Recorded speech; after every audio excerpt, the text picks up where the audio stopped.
ইমাম আবু হানিফা রাহিমাহুল্লাহ তিনি অনেক মাসআলাতে আমি বলবো ইজতিহাদি খাতা ছিল তার ছিল, কিন্তু সব পেয়েছেন। তিনি কেন সব পাবেন? তার কাছে যেটা আসছে যে তিনি ইজতিহাদ করেছেন, সব পাবেন তিনি।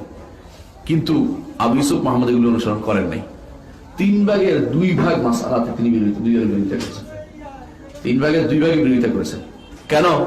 ভুলের উপর থাকা যাবে না, ভুলের উপর থাকা যাবে না।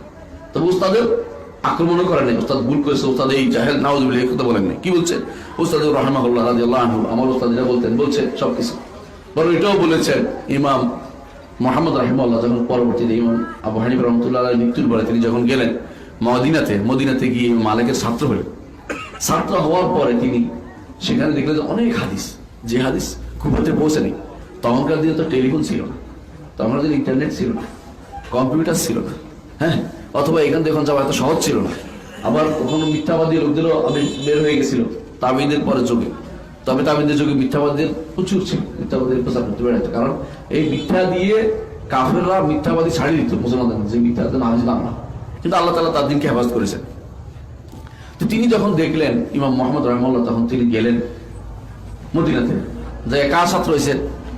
ইমাম মালিকের ছাত্র হয়েছেন। এবং একটা বই লিখেছেন মুওয়াত্তা ইমাম মুহাম্মদ, একটা বই আছে আলাদা। হ্যাঁ, এটা সরা হয়েছে আরবি ভাষাতে, তারিখুল মুমাজ্জাদ আলা মুওয়াত্তা ইমাম মুহাম্মদ, এটাও সরা করেছেন। হ্যাঁ, এই আব্দুল্লাহ ইবনে রাহমাতুল্লাহ আলাইহি ওনাদের অনেক কাজ, এই কাজগুলি করেছেন। তো উনি কি করেছেন তখন জানেন? বলছে যদি আমার সাথী অর্থাৎ কে আবু হানিফা রাহিমাহুল্লাহ যদি জানতে পারতো যে হাদিসগুলো, তাহলে তিনি তার অনেক মত থেকে ফিরে আসতেন। কারণ তিনি তো জানেননি হাদিস, তার তো দোষ নাই। কিন্তু আমরা যদি ভুলের উপর অনুসরণ করে থেকেই যাই সবসময়, তাহলে কিন্তু দোষের বিষয় হবে। এটা ছাড় পাওয়ার কোনো সুযোগ নেই। একজন মানুষ সবসময় থেকে যায় আমি উত্তরোত্তর হকটা নিব, সেখানে পাই। হক হচ্ছে এমন জিনিস ইমানদারের একটা যেন তার একটা এমন জিনিস, যে জিনিস নেওয়ার জন্য সারাদিন সে প্রস্তুত আছে। এটা হচ্ছে হকের কাজ। এই জন্য হক নেওয়ার ক্ষেত্রে কোনো ছাড় দেওয়া যাবে না, এটা হলো মূল কথা। কেমন? তাহলে এই ব্যক্তি, যে ব্যক্তি ইজতিহাদ করেছে, কিন্তু ইজতিহাদ করতে গিয়ে ভুল করেছে, সেই ব্যক্তি সব পেয়ে যাবে। কিন্তু যাই ব্যক্তি জানতে পেরেছে যে এটা ভুল হয়েছে, সে তার জন্য অনুসরণ করা কি না যায় যাবে না, তাদের অনুসরণ করা যায় যাবে না। হ্যাঁ, একটি মাসালা দিই, যেমন কেউ হয়তো দেখবে হানাফি মাযহাবে কিন্তু মৌলিক কিতাবে কোথাও ঘাড় মাছের কথা নেই, ঘাড় মাছের কথা কোথাও নেই। এই জন্য ওযুর মধ্যে ঘাড় মাছের কথা বলছে, কোনো কিতাবে নেই। পরবর্তীতে আয়েশা ঘাড় মাছে লিখে দিয়েছে, পরবর্তীতে আয়েশা ওযুর মধ্যে ঘাড় মাছে বানাই ঢুকিয়ে দিয়েছে। এখন ঘাড় মাছে যদি না করে মনে করে বিরাট গুনাহ কাজ করে ফেলছে। হ্যাঁ, ঘাড় মাছের কথা বলা হলো না, ঘাড় মাছের এই সেই ফজিলত দিয়ে বলাই বলছে দুনিয়া সবটা।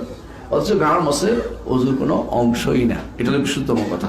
এখন যদি কেউ এটা করে, তাকে বলতে হবে, বুঝিয়ে বলতে হবে যে এটা আসলে সহিহ হাদিস দ্বারা সাব্যস্ত হয়নি, এই কাজটি করা যাবে না। আপনারা জানেন যে আপনাদের ইমামরাও আগে বলেন নাই, পরবর্তীতে যে ব্যক্তি পাইছে এই ব্যক্তি জোর করে ঢুকেছে, এটা কোনো ইমামেরও কথা নয়, কাউল নয়, এটা করা যাবে না, এটা তাকে বুঝিয়ে বলতে হবে। কারণ সহিহ সুন্নাহ পাওয়ার পরে আর দরিব বা মজুর আমল করা যায় না, দরিব বা মজুর কোনো আমল করা যায় না, সহিহ সুন্নাহর আমল করতে হবে। আর এমনিতে আলহামদুলিল্লাহ ওযুর কি ফরজ ওয়াজিব সুন্নতের কমতি আছে নাকি? তা আপনি আরেকটা বাড়িয়ে দিচ্ছেন কি যেন ঘাড়ের ওজুর দিয়ে, যেটা নাই এটা জোর করে বাড়িয়ে দিবেন না। এটা হচ্ছে আমি বোঝানোর জন্য বলছি যে ইমামরা অনেক সময় কোনো লোক যে প্রথম বলছে ঘাড় মশা কথা, সে মনে করছে এটা আছে, এবার বলেছে। আপনি সারা বছর বলার পরেও আর ছাড়বেন না। কেন ছাড়বেন না? আমার ওস্তাদ দেখছি করতে, আমার ছোট কাল থেকে পড়ছি, কায়দা বগদা দিয়ে পড়ছি, অথবা হ্যাঁ এত বড় আলেম বলছে, কিন্তু ওইটা দেখেন, আপনি একটু দেখেন তো, ওনাকে জিজ্ঞাসা করেন দলিল ভিত্তিক কিনা। দলিল ভিত্তিক হলে নিবেন, দলিল ভিত্তিক হলে, দলিল ভিত্তিক না হলে নিবেন না। এটা হলো স্বাভাবিক জিনিস, যে কোনো জিনিসের এরকম হওয়া উচিত। দেখুন ওযুর মধ্যে মুখ ধুইতে হবে, এটা কি কোনো একতলাফ আছে? হাত ধুইতে হবে কোনো একতলাফ আছে? মতভেদ আছে? মাথা মাসের কোনো একতলাফ আছে? করতে হবে মৌলিক ভাবে নাই আছে? পা ধুইতে হবে একতলাফ আছে? নাই। তাহলে দেখা গেল এইখানে তো কোনো মতভেদ হয়নি, এগুলি তো আপনি নির্বিঘ্নে পালন করতে পারতেছেন। হ্যাঁ, তো মতভেদ যেখানে হয়েছে সেখানে আপনাকে অবশ্যই চিন্তা করতে হবে যে আসলে এখানে কি হচ্ছে, কোথাও না কোথাও কিছুটা একটা গড়বড় হচ্ছে। তো আমি সহিহ হাদিসটা নিই, গড়বড়টা না নিয়ে আমি শুদ্ধটা নিই, তাহলে তো হয়ে গেল। এটা হচ্ছে ইমানদারের কাজ। ইমানদার সবসময় সব ভালোটাই খুঁজবে, কখনো ইজতিহাদের ক্ষেত্রে ভুল ইজতিহাদটাকে অনুসরণ করবে না। যদিও ইজতিহাদকারী এর কারণে সওয়াবও পেয়ে যাবে, উনি সওয়াব পাইলো, আপনার জন্য সওয়াবের কাজ নয়, কারণ আপনি এখন ভুল করছেন।